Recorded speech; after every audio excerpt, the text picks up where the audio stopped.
Good morning. This is Shri here with the day three recap of the Australian Open Down Under. Two things that stood out to me. One, any earlier round matches, even the best of the best, always have trouble winning their matches much easily. You saw Djokovic yesterday prevail over Nishesh Basavareddy in 4 sets.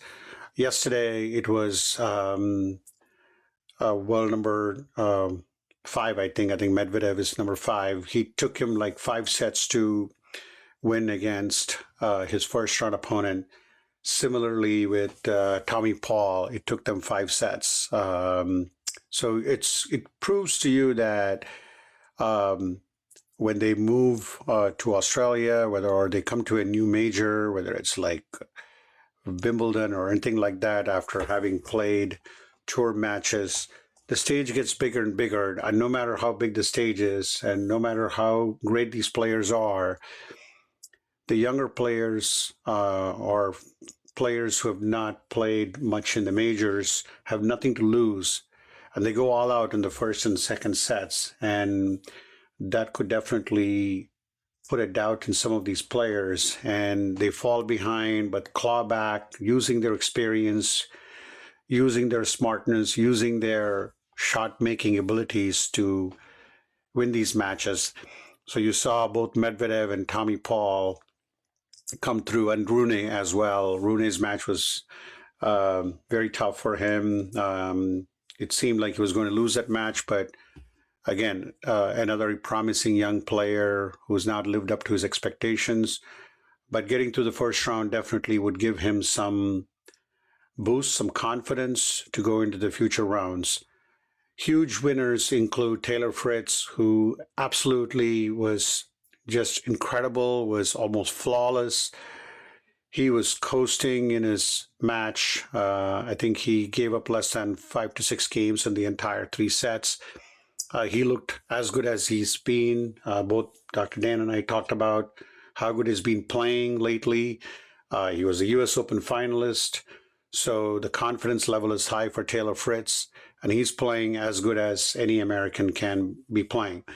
The other American who's been playing well was Ben Shelton, and this is somebody that even in Roddick's podcast, they felt that Nakashima would prevail over Shelton, but Shelton hung on.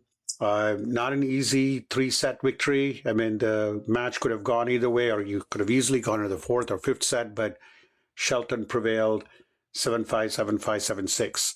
So Shelton moves on, Fritz moves on, Paul moves on, and Medvedev moves on. But one sad note for a 4-time Grand Slam winner is Stan Wawrinka. Stan the man fell to Sonogo. Again, Wawrinka has been battling injuries. He's been a warrior on the court. So kudos to Wawrinka for having probably one of the amazing careers. I don't think you'll ever see him in the quarterfinals or even the 4th rounds or even that magical run that some older players do have. But I think injuries have taken a toll on him, and Wawrinka sadly departs from the first round. Great player. As I said, won multiple majors, came from Switzerland, where Roger Federer came from. And he's been a treat to watch with his beautiful one-handed backhand. That's now a thing of the past. I think Musetti probably has one of those, but you don't see many players hitting that one-handed backhand. And then you also had Alex de Minaur move on, played great. He did play the Carlos Alcaraz killer in U.S. Open, Van der Schulp. So de Minaur moves on as well. Right now, you do see Rublev. This is a player that we talk about all the time. He's already down 2 sets. It was 3-all in the 3rd set when I was recording this podcast. So we'll see if he can survive and advance, just like Medvedev and Tommy Paul.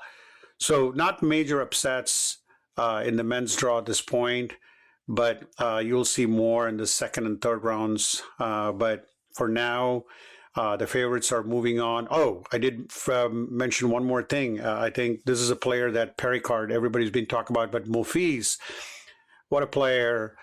He didn't have one break point in his 5-set victory over Pericard, his Frenchman, his fellow Frenchman. And I got to watch some of the matches last night. And Monfils moves on to the second round as well.